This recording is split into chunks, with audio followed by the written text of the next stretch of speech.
All right, here we are with Ramillies from A Famous Victory to follow up our, what the hell, Blenheim game. All right.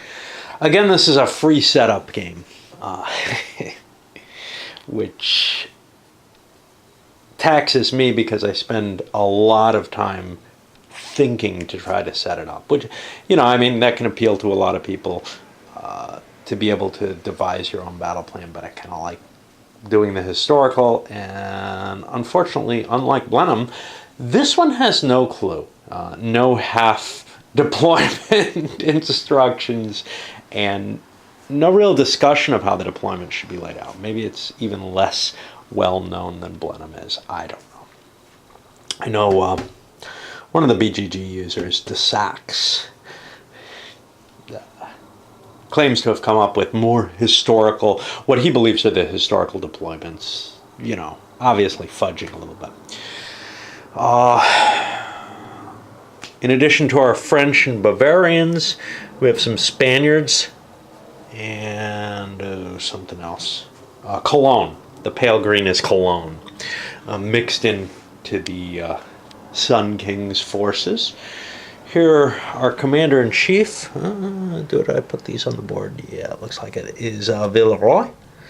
And of course we have Max present again, who's going to be commanding basically the left flank here. On the Allied side, again, a motley crew of Danes, Dutch, English, etc. One thing you may notice, I've got regimental guns here. The rules for those, basically, they're going to slow down the movement of the units. This is the only scenario in the series that uses them. When we get to Fields of Glory, they aren't going to use them in there.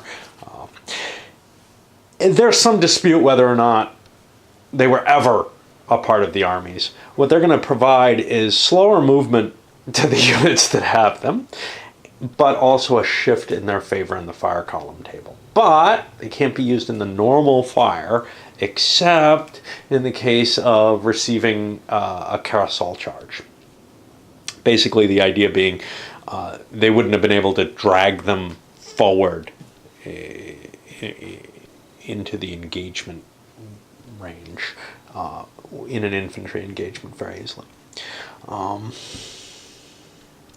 I've set up all 9 wings all 9 lines that I can in both cases. It wasn't really my intention. I saw advantages to not setting up so many lines, but then I started thinking, geez, if I only set up 6 lines, first of all, the French can't cover their entire field of defense. And secondly, that leaves me with no reserve. If a line more or less starts falling apart, I can kind of use the default movement to put it back together and rally it. So having more lines seems like an advantage, and I've done it again.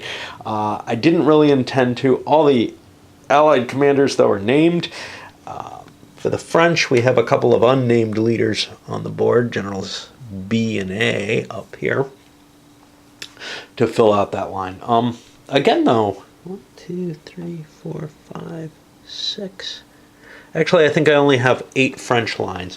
This one's very, very big here under Guiscard, not the Norman Guiscard. Well, perhaps a relative. Probably a relative.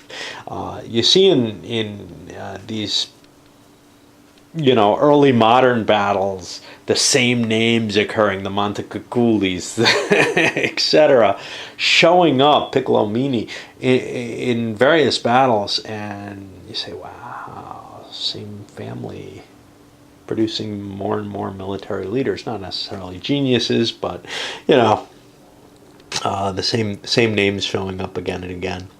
We got a Grimaldi here, assuming again same as the medieval family that produced a Grimaldi.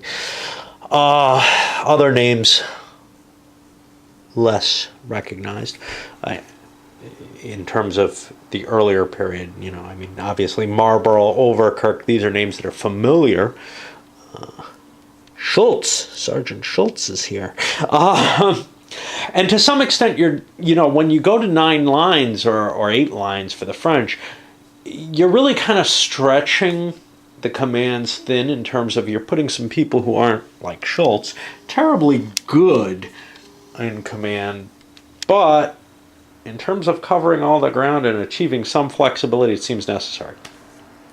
For the Allies, I managed to get several reserve lines, and that's part of my strategy. I feel like a smaller line has a good chance of breaking up a large line if it's able, if it's a quality force, and that's kind of what I'm looking at. We also have howitzers for the first time.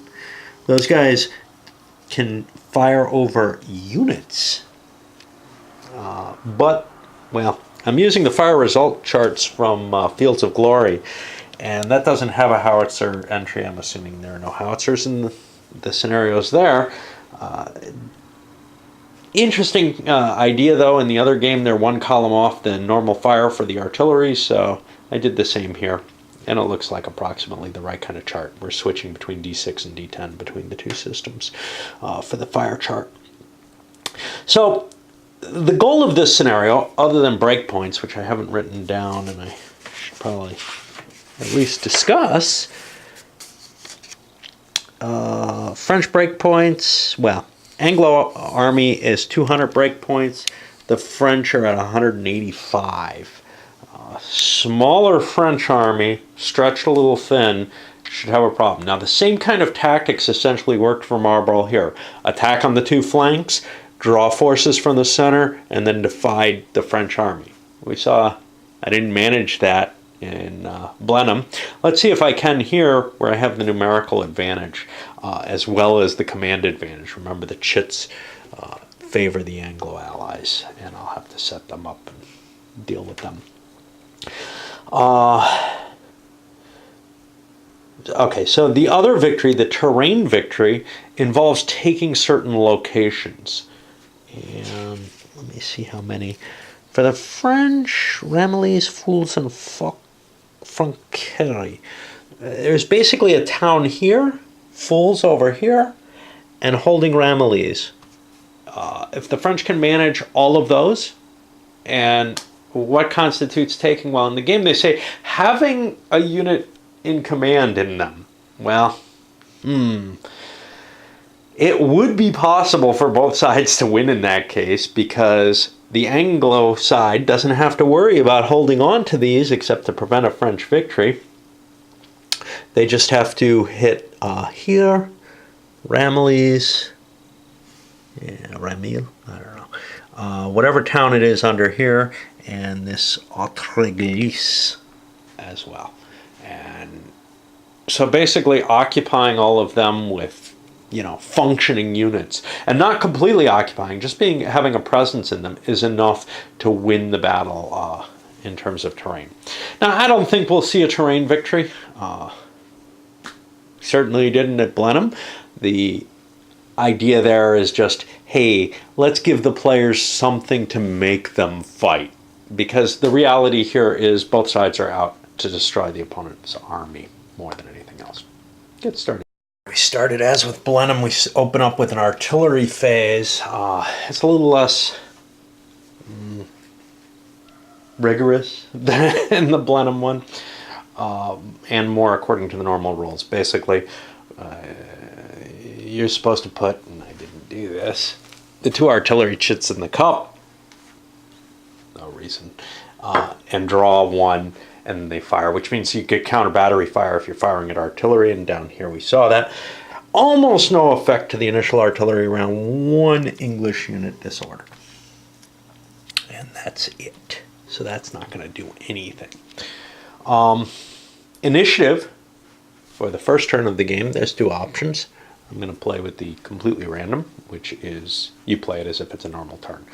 But historically, the British started the fight, so the scenario says, hey, if you want to be more historical, give Marlborough the first initiative. I don't see a particular advantage to having the initiative. The question is who starts off the attack. If you get an initiative, you can always pick your artillery chit. That's not quite a pass, but it's not a bad option for either side, because that way you're not screening your guns when you fire. I've actually marked up where all the guns are located for now by kind of shifting the counters a little off them. I don't think I went over this earlier. We got some French guns along there. English there, English here under those units, a couple French here. In this particular battle, the English have, I think, a slight advantage in the artillery, along with the advantage in the infantry and the advantage of the battalion guns. If they manage to lose this one, I don't know what I'm going to say, because it feels to me like they have all the advantages going into this battle. And that's not to say, it's impossible that they can win, because, well, I can do anything to destroy somebody's, to destroy my own tactics. So, all right, so I screwed up in my artillery fire phase. I forgot to fire my howitzers.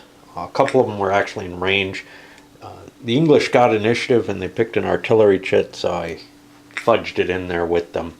We actually got some hits against these, and the artillery in there can't fire back because it doesn't have a line of sight to the howitzers, which are firing from back here. This one's out of range, but these guys were in range. And the neat thing about howitzers is they fire fine all the way out to range 7 on their normal chart, which makes them kind of potent actually in these initial stages. Plus the firing over units is kind of cool too. What else do we have? Well, not a lot else.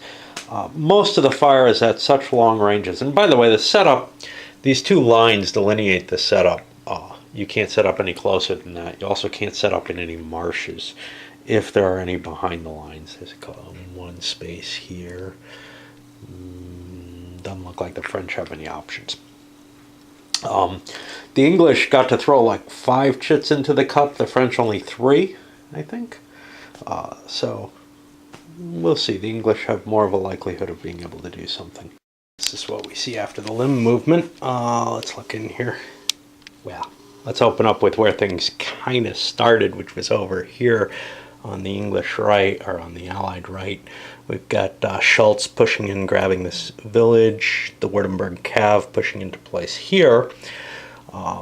Over here, the French use their artillery activation to actually pull, and they've got a couple of limbered guns. They have to use their next activity to unlimber those couple guns. They want the rest of the guns where they have them. They're kind of depressed because the charge forward is going to leave them with a choice. Do they unlimber those guns, or do they fire the next time they put their artillery chit, the next time they get to draw it? If they don't unlimber these guys, they're wasted. But if they don't fire these guys, they may not be able to hold this position. And that's the other side where things are happening. The English moving Inglesby and Holstein back forward to challenge the French right. Now we start doing the no limbs, and starting with the English, you pick a unit, decide whether or not you want to make a roll for it, and then you get to choose, if you're not going to make a roll for it, you get to choose some rather limited movement or actions, and if you choose to make a roll, well, maybe you get to do a more severe action. In most cases, I can't see wanting to make a roll. In fact, in a lot of cases, I'm not sure I see wanting to move the units, although I may want to try to shift these guys over to cover what looks like a gap that's forming here. That could be an opportunity the French could exploit. This is a unit I was planning on keeping as a reserve, but it's still sort of a reserve here, right? Reserves, by the way, I think that they're going to work well in this game. I actually think they'll also work well in the Musket and Pike series, where units kind of become a mess if you start engaging with them. Not just shot up, but ineffective, unable to be, in this especially because of the line command, having to keep everything connected. Once you face the enemy, then you kind of take a long time to reorganize your line into a formation that can act cohesively. You could kind of, use the out of command orders to do some things, and you can, slowly bring those units back together, but they're really not capable of delivering the kind of punch that they are when they're fresh, or when they've had time to reform. And you see that in the musket and pike too, but because that uses command radiuses more, I think it's actually less important in that. In this game, I feel like reserves actually matter, and that's kind of surprising. Most tactical games don't seem to really highlight the advantages of keeping a reserve. That's the end of the 2 o'clock turn, moving into 2:30, early in the battle still. I think in this battle, Eugene's considered a complete subordinate of Marlborough. In Blenheim, they had kind of a split command type situation, which is actually a disadvantage because Eugene has less of an initiative rating than Marlborough does. But none of the... no, these guys have ratings too, don't they? Yeah, so for example, all of Max also has a subordinate rating, but it has a command rating. But that's if Villeroy gets knocked out, that would come into play. So that means the Anglo-Dutch army always has a +2 initiative. I don't have to worry about, hey, which unit do I want to activate? As we can see, some closing shifted some of the Anglo-Dutch infantry into a strong position threatening these cav that were in play there. Had to move over Kirk to keep command of his wing. A bit of a gap opening up here, but I got Spar, who I chose not to do anything with yet because I don't want to commit him in this direction. I like him in the center right now. Unless these guys come charging down, I'm not too worried about having to fill that in. Oyen, though, I did feel like I have to fill this gap, and likewise for the French. Who's that? Santani is coming in to fill in a gap as well. Big potential cav duel happening, starting to fill out here. The French have the initial advantage in terms of sheer quantity, but there's two lines of Anglo-Dutch cav, and the first line is mainly traditional pistol and in some case carbine armed cav. I think, yeah, I've got quite a few. It's really hard to tell the dragoons in this. They're so similar in appearance, but these guys are all Anglo-Dutch shock cav. My hope is that these can mainly hit this up so that I don't have to use up the shock cav. Alright, well, looks neat the way it's divided. 2:30 turn opens up, and boy, a bad chip pick for the French. They only get 1. The Allies get 4. The French 1 pick, they chose to go with the artillery. That means nothing's guaranteed to move, but unlimbering these guns seems vital. You might say, well, weren't you considering firing? Yeah, I was, but I figure I'm going to get the fire on defensive fire anyway when they come in here. The long-range fire isn't terribly useful, and I want to make sure that I can secure this village. That's my thinking, and that the artillery is a significant part of that, but man, only 1 pick is painful. Now, the Brits, of course, don't know what the French are going to get, so actually, it took a weird selection of actions, I think, for them. We got Inglesby's going to be moving forward. Oyen, because he fills in the gap, I feel like that's important, seeing the French moving into place here. Over here, Lumley. Oyen and Lumley are people I didn't even pick last time, but Lumley's set up nicely to smack into that cav. The cav can, to some extent, withdraw, but it's so densely packed in here that they're not going to actually be able to. And then Schultz, he's hard to move, and I want to send him around to hit the other flank of the French army, trying to manage a very Marlborough type strategy here. The French got the initiative and did their one little action. The next one will be Ingleby over here. The cup's empty and we only had one engagement. I could have engaged over here. Note one thing, these regimental guns, the later game, Fields of Glory, doesn't cover things as nicely for this game. So I have to use the terrain effects chart for that in some cases. This one usually is okay. There's a couple of aspects that are not. For example, the deep stream here and the effect on regimental guns. In particular, the deep stream looks close, but not quite a banked stream. So, and then the regimental guns are noted here where they have this special divided artillery cost. They can cross some of these terrain features that the heavier guns are not, even the 4-pounders are not allowed to do. I didn't put any regimental guns over here because I was worried about getting them through the bogs, and they have a horrible time doing so. Over here, we did cross, though, the marshy stream, which normally would be impossible for artillery, and engaged, who's that? Maffei's cavalry. One unit pulled back, no big deal there, but the others, we got to see those regimental guns in action. Remember, they give a shift. Drove one cav away. Strange, I thought those carbines would be quite powerful. I mean, they are on the chart. They just didn't have much effect. Basically, we had one case with regular pistoliers who were able to disorganize some of Lumley's little force there. But now we're on the no-limb plays. So anywhere, it's unlikely that we'll see attacks because, you know, I mean, someone like this could do it, Marcin, but most of the generals just do not have a very good orders rating, so I'm probably going to only partial move them. These guys, I'll roll for them because they have nothing to do but engage.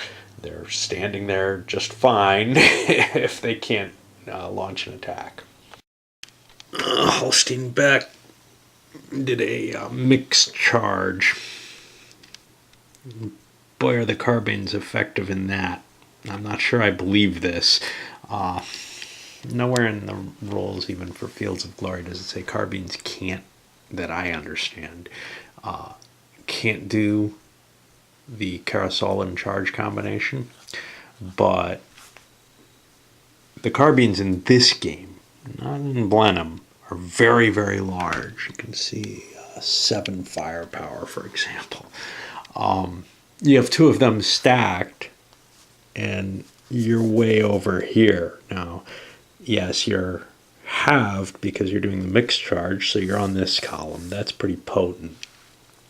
Then in the follow-up, you have huge cav units, 2 7s and a 14. Unfortunately, the Danes, who were the primary force doing this, these guys may not have been able to... Oh, no, they got routed through. That's why. There's a limitation of which units can do it, but the Danes are allowed to. But they pretty much failed in their attack and were punched back. In some cases, the odds looked very much in their favor.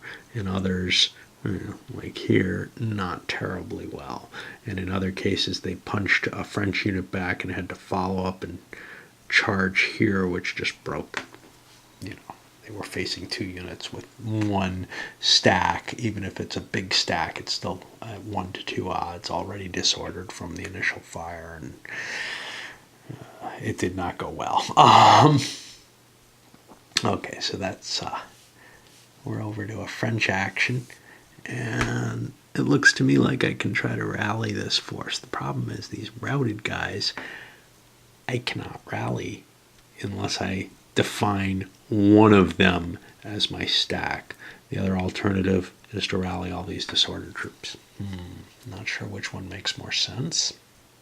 Probably rallying the disordered units, because these guys might rally on their own, but I've got to have a line here, especially facing this. Alternative might be to start my own charge, but I wouldn't be able to hit it everywhere, and then I'd be opening up room for this thing to start coming into play. Notably, and this is where the system doesn't have,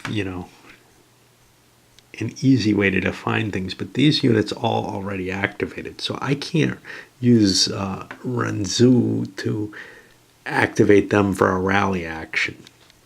They're gonna continue routing, which will be painful. And for the 3 o'clock turn, before we go into it, Württemberg has pushed himself forward, so he's kind of threatening this mixed command here. See, this unit actually, I rallied that as my action there. Over here you can see the extent of what a rout can do, especially with the cav, which is so fast. Other units have kind of recovered, but we've got a routed unit here. These guys recovered on their own. Now, on next turn, they can be included. I could do a rally. I can try to bring these guys back together into some sort of formation. But yeah, it's not a pleasant situation what just happened here. Not for either side, really. Every time you have to roll a rally roll, really terrible things can happen in this game. All right, here at 3 p.m., the Allies win the initiative. They also got a big chip build difference. Not clear yet to anyone, because that should be secret. They chose Holbeck as their initiative player. Withdrawing this unit, I think you can do a withdrawal at the same time as movement, but I'm not sure. And then these other, let me see how it's worded, because I may have to leave that in there. These others pulled away to make room for Rantzu.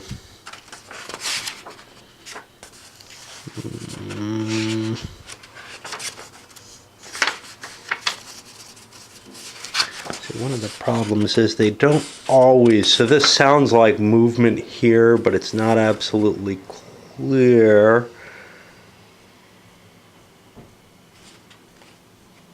No, withdraw or do nothing. Yeah, so withdrawal is an actual operation. The first set of rules, I think, probably was not terribly clear about this. Fields of Glory is a little bit tighter. So, my choice was leave this guy behind, and Rantzu can connect up with him. Makes more sense to me. Give that unit up in exchange for making room for a further charge, rather than cluttering the field with kind of a disorganized command. These infantry continues pressing against these cav, and they actually get repulsed. The attacks they made both failed, routs coming out of them, no real effect on the cav. Here was actually kind of the effect of continuing on with the attack when it really wasn't, the unit wasn't prepared. So Lumley's forces could have, instead of engaging, broadened out their line a little bit so they could have hit more of it and had better odds, rather than facing two cav stacks with one infantry stack. This fight here they should have won. In fact, I did not make a decision whether or not to melee or to shock in it, but I think by omitting making the decision, I made the correct decision there. Württemberg launches a carousel which was remarkably effective in busting up who's this, Maffei's cav from below. Basically, it's so densely packed that the retreats through caused additional disorder, and it's looking like those guys are going to get squeezed out, which is important because Lumley has to worry about this force up here coming in on its flank.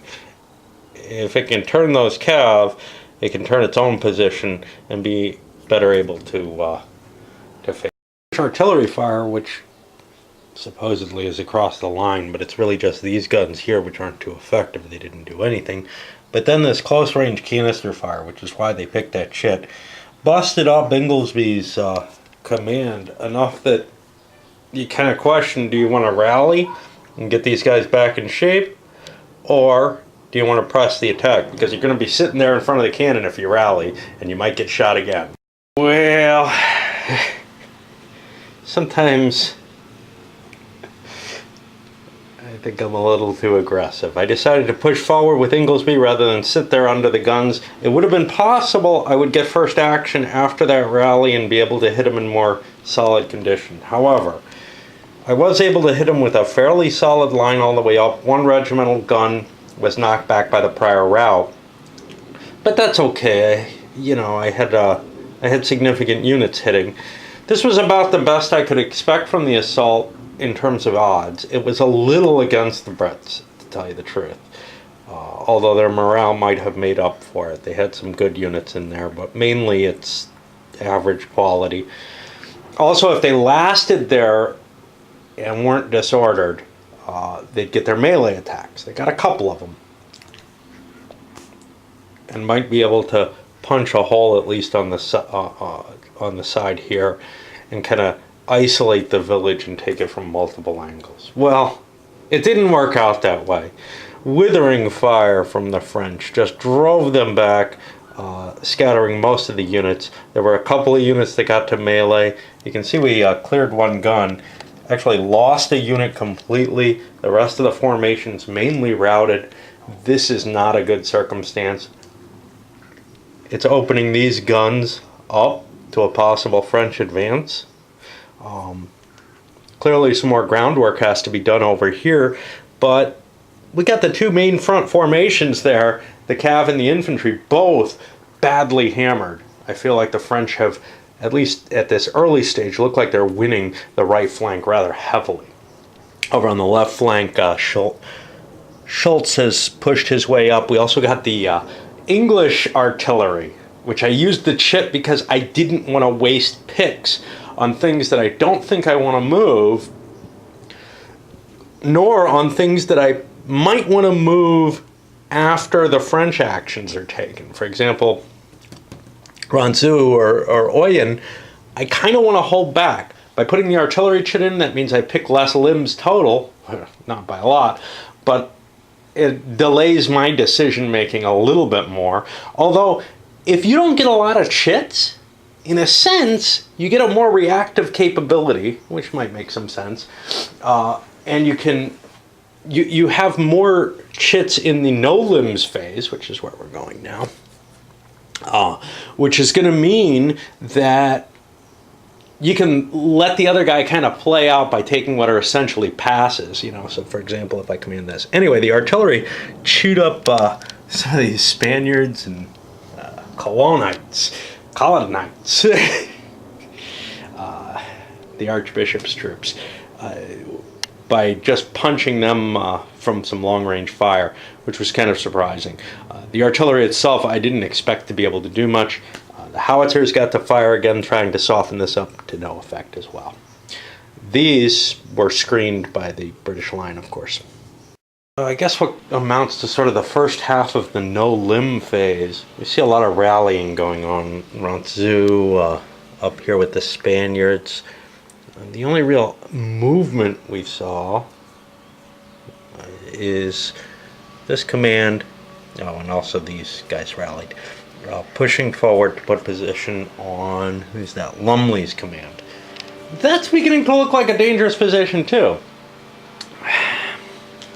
This could well be a reverse of Marlborough's plan here if both flanks collapse, or if they weaken enough that spar has to be sent one way or another. We've got a heavy weight of French troops that could smash into Orkney here. Of course, he's got artillery, and that's one of the strong British units with British and Dutch forces with the regimental guns in place. So that's a scary unit to attack. It gets an additional firepower from the regimental guns. But we saw that didn't really help the other strong unit on the board. Of course, that was attacking a very a well-defended position. But we may see the French doing quite well in this battle as well. I am no Marlborough. I am Villeroy. I launched Marcin's French cav charge, and that was not as effective as I might have hoped. It largely broke its formation up over on this side. It did rout a few units, but I was expecting to kind of plow these buggers out of the way, and they held, Inglesby's units held pretty strong there, which kind of might be an issue. Now, if I can send Grimaldi in, I can still probably break up that command.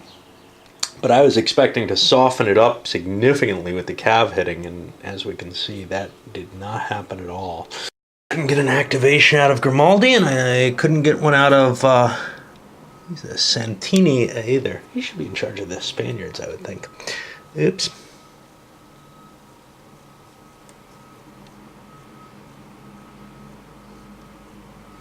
He's too good.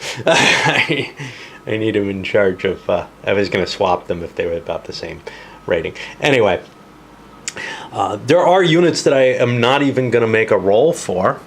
I have nothing I want to do with these guys. Well, I may want to fill,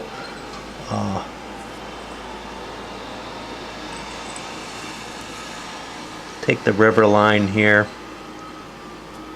with Giscard's unit, just an auto move. To strengthen my position a little bit, I guess.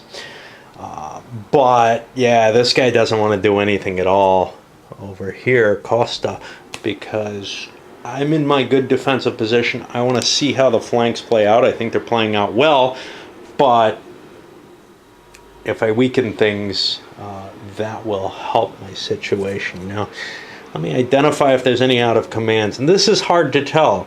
You know, this guy was not out of command. I think this guy is not, and this guy is not, but I'm not sure. It's really tough to see. These guys are. This guy is not. He actually moved. It's very difficult to determine what is out of command and what is not. This guy is, because he was left behind here. Yeah.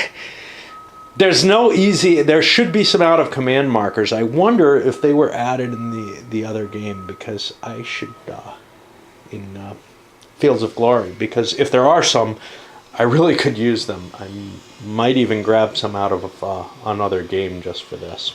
We move to 330, and rallying provides kind of this interesting option.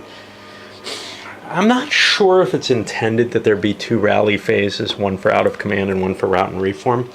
It stays in the Fields of Glory sequence of play, but in the rule book it doesn't seem to define it as being a separate phase. But what seems to be clear is almost that you can't do the out of command rally, which is weird. I'm continuing the way I've got it. I kind of like the intensity of the routing in this game. Gets units off the board quicker one way or another, either in good shape. Well, it gets the routed stuff fixed. It either rallies itself, runs away further, or just ends up dead. And that cleans up the board considerably, keeps things from being too messy. It does still provide some kind of disorganization, especially with route throughs, which end up disordering units. But when you're faced with the choice of rallying, and I was considering, oh geez, I don't want to do Inglesby. Maybe I shouldn't have. His units actually did fairly well in rallying, but some were destroyed, and that's left a hole in his line, so he no longer has a unified command. So he can't do what he could have done before, which was a rally, except for one problem. All his routed units would keep running. And then he would have had a split command anyway, so he decided to make his rolls. I think this guy chose not to rally because the commander here is probably going to do a rally action if he's got 2 units to rally. Maybe not, but maybe this one will, or whatever, because he has another unit to rally. Over here, I did make both my choices to rally. This one failed and is causing a problem, in part because you don't want to route through your own units, which is why I made the roll with this one.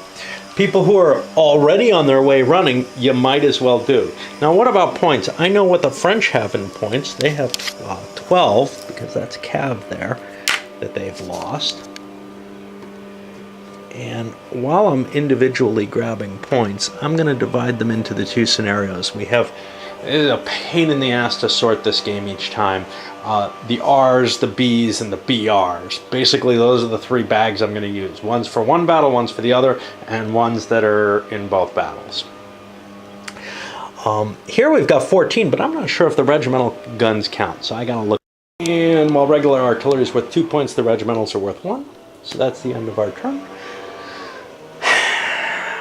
All right. English win the initiative. In fact, I picked Inglesby's command as one of my command chits. I have, again, the advantage in the command chits. You can see that's not necessarily that big a swing in the game, or else I don't know how to use it appropriately. Probably the latter, but in order to trigger a rally for at least part of his command, these guys didn't get to. They chose to put these guys in command instead just to do that. I could have, of course, tried to do some sort of withdrawal type action just to pull back a hex with 1 unit, or to try to run away with these units other than that one using a regular move action. But you know, I want some kind of speed bump here that's of some effectiveness in case Grimaldi moves forward. Now, the French actually didn't pick Grimaldi, but that's okay. Instead, the French generic general moved forward, slamming into Lumley's line. And that's one of his 2 picks. I don't know what the other one is. I think it's the artillery. And mixed results. A couple of his units routed. You can see causing some disorder in the units behind them. You kind of want to leave channels in this game, but it's tough. Especially where the terrain's kind of tight and you have trouble moving forward. Here I had some density. It's not a terrible thing. So here's what might happen. Because there's these routed units, well, they're not going to get a chance to rally because he's already activated. But if they rally automatically under the route and reformation phase, and they have to make a roll for that, and they might leave the board, or at least take significant damage. If that happens, and I forgot to flip this guy. Something looked funny there. You end up with a significant portion of this force is disordered anyway, so I'll probably want to take a rally action next turn, recover before pushing forward. Although, with the @J that I'm acquiring from their positioning, maybe I do want to keep pushing forward and not do the recovery until things are more settled here, because there is a positional advantage there that taking time to reform is handing the initiative over to some extent to the English, to the Anglo-Dutch, who actually probably are interested in reforming as well. The only problem is at least one space is likely to get filled with one of these disorganized units no matter what I attempt to do. In terms of forward movement, I'll probably be bounded by this stream, not by requirement, but just in terms of what the likely advance is. So I wouldn't be advancing both of these into these 2 hexes. This guy is more likely to advance. All right. Okay, as Württemberg launches a Carcassonne attack here, and you can see these guys have half fire. This is how I'm indicating that. But these guys are they disordered and also are considered not to be able to fire. There's a slight problem here. The charge reaction table doesn't take into account that there's this impediment between the horses and the infantry. Now, if horses are thundering towards you, even with a Carcassonne, that can be a very frightening situation. But if you're standing across a marshy stream, and you know that they're not going to be able to charge across it at full power, you feel like there should be some defensive benefit to being in that position, rather than simply scattering. That it would give you a little bit of an extra edge towards maintaining your cool and firing. Minor gripe, certainly. The game has lots of issues in it. There's lots of chance, a lot of die rolls throughout it for things to go under different paths. It just feels like that's one additional complication that I kind of wish was here in this case. And obviously, you know, you can add such complications without any real problem. This is a game that definitely could stand some tinkering. More complications may not be the answer, though. To note, however, in a Carcassonne, a pure Carcassonne, which is what all these guys are doing, actually. They don't have to. I could have done a charge with these, and that might have been advantageous, except I'm going up a hill, and I'm not really supporting Lumley. He's not going to make an attack this round, so. You have to withdraw to the hex you started out in afterwards. Well, all these guys, there's a couple ways of doing it. These guys aren't actually Carcassoning, so you might interpret it as, well, that's now blocked, so maybe I can't Carcassonne, or maybe I have to stay in close contact. My take is they're all going to return, or they don't actually even launch. It's just the front line that's doing it. If I couldn't get into position, all I have is this option to move one hex closer if need be. So that's, if you're familiar with these rules, you might be looking at that and saying, wow, that's not a legitimate situation. You might be right. Personal interpretation there. Like I said, lots of room for change. Got their artillery limb pushed back, disrupting some of the British here, and also over here Schultz's force. And then Schultz's chit gets drawn, and he's faced with the same problem that this side had, which was, do you want to rally to save a couple of units on your charge forward? Do you want to try to position and, you know, extend your line better so that you face it with more units? Or do you want to charge right now? Now he's going to go with the rally because none of the choices are good. I mean, you're facing a stronger opponent. That's the problem. And in this case, it's particularly so. These aren't even Dutch units. These are, at best, Dutch mercenaries here. The Prussian unit is big, but not particularly high morale. I think they're grenadiers or something. I don't know. The only reason that I would consider a full-on attack is if I was getting a lot more pressure from the couple of units that I was trying to add to this fight. As it stands, I think I'd rather stand there and hold off. So now we're in the no limbs section of the battle, of the turn, and we have quite a few things to check for, some of which might be kind of interesting. So for example here, I might well launch an attack with this French force to try to break the British line, but I only have a 30% chance of getting away with doing something if I choose that. And I pass then on the chance, on the assured ability to rally this disordered unit, but I think I'll make that roll when the time comes. As with great battles of history, get a couple of French casualties from that attack here. That dense cav formation was not, you never want your units too dense. They start having problems. As with great battles of history, the order in which you pick your no-limbs, you have no choice, except if you have the initiative, what your chits are going to come out as. But now you have a lot of choice. So something you want to move late in the turn, you might not even throw the chit in, even if it's important to you to get it active. So for example, these, I didn't particularly want to launch that attack from the French until after my artillery fired. So I actually didn't put the chit in for Grimaldi. Now, I didn't have a lot of chit choices here. I had that and this was the most important attack. So it wasn't really a lot of thought there. It wasn't a huge opportunity cost, but there are times when you will choose not to activate something for the right to activate for the right to maybe activate it late, which is kind of a weird thinking procedure. I also wanted to bring up one other thing with the fiddling about, tinkering with the rules on the fly. You have to do that in this game, I feel. In a sense, I feel like you have to do it with Great Battles of History too. Maybe I'm mistaken there. Maybe that's a tight enough game at this point that it's not really necessary. I usually could find answers to things, but damn, man, this is how I enjoy playing. I enjoy not feeling like I have to look everything up and find it. I would rather just play it by the seat of my pants and,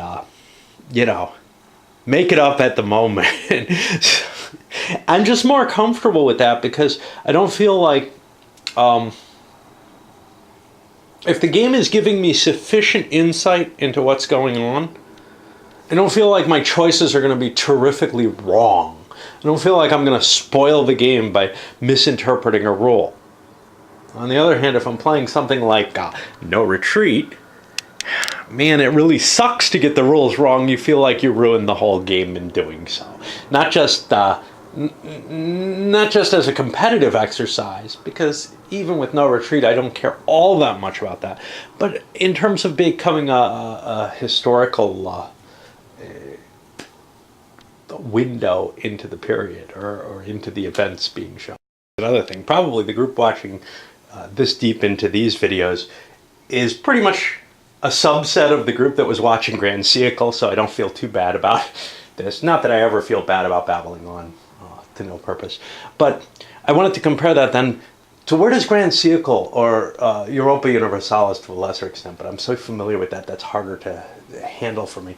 Where does something like that, or Lincoln's War that needed, fixes, where do these kind of fit in? And they're sort of in between, because I don't feel like I have quite the grasp on what the designer intends. Yet, the rules were still bad enough, or in both cases actually, not just hard enough to approach, but also, and this is kind of a blessing compared to hard to approach and complete for me, also missing or ambiguous in certain cases. Wow, I would rather face something like this that I can completely understand. I love fully intuitive systems. If I feel like there's stuff that I'm not really getting, then, something like this I might say, I'm not really getting why something happened some way, but I get most of that. Something like Grand Sequel or Lincoln's War, I have the feeling that, the designer has something in mind that he's trying to express here, and I'm not sure which of a couple of different options it is. It might take me several playings to come to an answer with that. With these tactical games that are very intuitively designed, and I feel this one is, with all its many die rolls, I can kind of sit back and say, I'm not far from the mark. I know that much. A little illegal fudge here. I moved Holstein Beck off this unit because I'm delineating Ransui to include it, as well as these others, so you can rally everything. Now, you can't do that, but it just makes things notionally easier, so the hell with it. It's kind of interesting how this second line is forming sort of a fallback that allows the cav in front of it to reform there. In some ways, you can kind of make some sense out of that. There's formed units back here. This isn't really becoming part of that line, but the fact that this line exists is helping be a rallying point. On the other hand, you're also transferring units between lines in a way that I'm not sure how much I believe in. In fact, the game kind of said, the game designer, Berg, kind of stated, hey,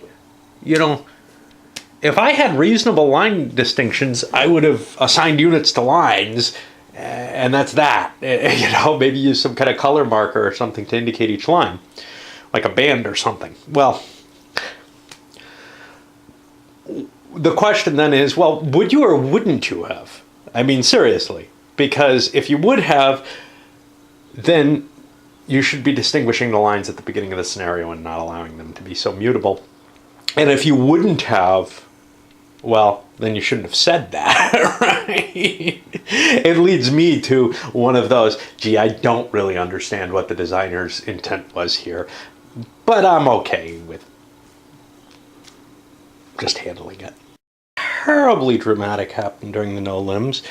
We see Spar beginning to try to fill in this gap here. The Spaniards and Cologne forces moving forward. They might end up absorbing some of these French and try to launch an oblique into this direction. And other small little movements, for example, he picked one unit out here and moved it as his whole command to get his line together. He's going to form it up then. It's not a huge amount of time in these games, but it seems to be sufficient, you know. I think one side or the other will break by the time we get through the time limit. So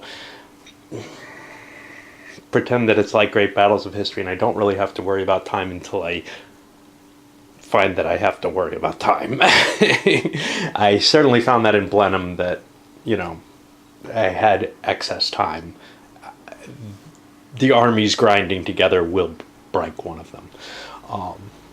Now we go to the out-of-command units and try to make sure we understand where they all are.